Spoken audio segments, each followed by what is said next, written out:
It's 2 a.m. and your car just broke down. The repair bill is $800. You don't have $800. Your credit card is already maxed out. Your checking account has maybe $200 in it. You're panicking. You're Googling emergency loans. You're thinking about asking family for money. Sound familiar? Here's the thing. This exact moment is why an emergency fund exists. Most people don't have one. They're living paycheck to paycheck, one bad day away from a financial crisis. But you don't have to be that person. Today, I'm showing you how to build your first emergency fund, starting with just $500. Not $5,000. Not $10,000. Just $500. And it's going to change everything. If you want simple, practical tips like this, tips that actually work for real people, hit that like button and subscribe to Liberty Money. We drop new videos every single day to help you get out of the money struggle and start building real wealth. Let's go. Why $500 is the perfect starting point. Let me be real with you. Most financial advice tells you to save 3 to 6 months of expenses in your emergency fund. That's great in theory, but if you're starting from zero, that number is terrifying. 6 months of expenses. You'd never even start. This is where personal finance management gets practical. Here's what's important. Starting with $500 creates a psychological win. You're not trying to be perfect. You're not trying to build complete financial security on day one. You're building a personal budget that includes a safety net. You're practicing saving money in a way that feels achievable. This is how financial literacy actually develops, one small win at a time. Once you hit $500, suddenly hitting $1,000 feels possible. And once you hit $1,000, the rest becomes easier. This is money management that works because it's based on real psychology, not fantasy. Do you have $500 sitting in an account right now that you could use if an emergency happened? Or would a $500 emergency devastate you? Calculate your real emergency number. Before you start saving, you need to know what you're actually saving for. Your emergency fund needs to cover your essential expenses for a certain amount of time. For your first emergency fund, we're not aiming for 3 months. We're aiming for 1 month of bare essentials. Write down your absolute non-negotiables: rent or mortgage, food, utilities, insurance, transportation. What does a bare bones month actually cost you? Let's say that number is $1,500 a month. Ideally, you'd want to save $1,500 as your real emergency fund.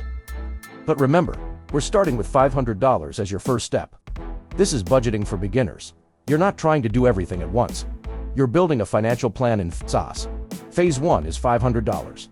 That's your starter emergency fund. It's not perfect, but it's real protection. Once you hit $500, you can add more to it. Maybe you get a raise, or you find extra money in your budget. You add it to your emergency fund. Before you know it, you're at $1,000. What's your bare bones monthly cost? Write it down. That's your real target. But for now, just focus on $500. Find the $500, it's already in your budget. This is the part where people get stuck. They think, I don't have an extra $500 lying around. But here's the truth, most people do. They're just spending it without realizing it. This is where budgeting apps actually help. Track your spending for 1 week, just 1 week.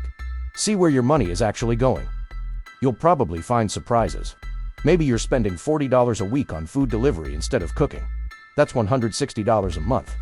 Maybe you've got subscriptions you forgot about: streaming services, apps, memberships. That could be $30, $50, $100 a month. Maybe your coffee habit is $5 a day. That's $100 a month right there. Now, I'm not saying cut everything and live like a monk. But I am saying that finding $500 usually just means redirecting money you're already spending on things that do want really matter. Create a budget, find where the waste is, and redirect that money toward your emergency fund. This is financial education in action. Understanding where your money goes so you can make better choices. When you're building saving money habits, the real breakthrough isn't earning more. It's being intentional about what you already have. Personal budget tweaks like this add up fast. If you looked at your spending from last week, where would you find an extra $500? Be honest. What's something you're spending money on that doesn't really make your life better? Open a separate account. Out of sight, out of mind. Here's a trick that works every single time. Put your emergency fund in a different account than your checking account. Maybe it's a savings account at a different bank. Maybe it's a high-yield savings account.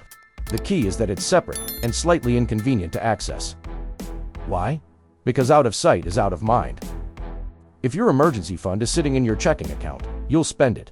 You'll tell yourself you'll replace it, but you won't. You'll rate it for a vacation or a new pair of shoes. But if your emergency fund is in a separate account, psychological magic happens. Your brain treats it differently. It feels protected. It feels important.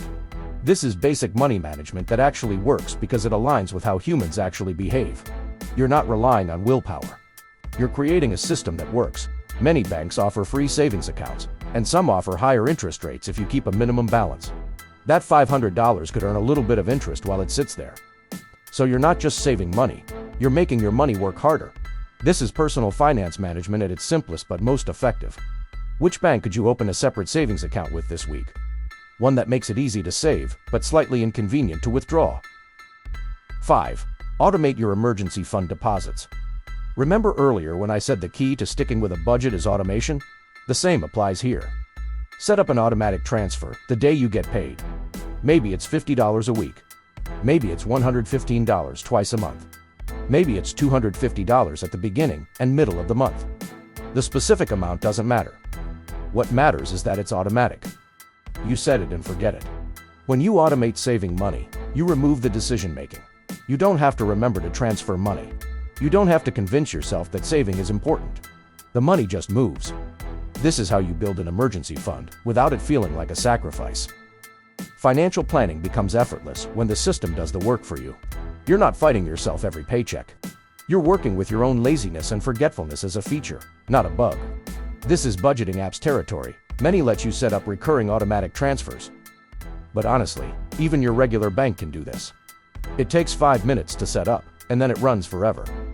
Starting today, how much could you automatically transfer to your emergency fund each paycheck? Even $30 a week gets you to $500 in less than 4 months. 6. Celebrate when you hit $500, then expand. Here's something nobody talks about. You need to celebrate your wins. When that emergency fund hits $500, actually acknowledge it. You did something most people don't do. You created financial security.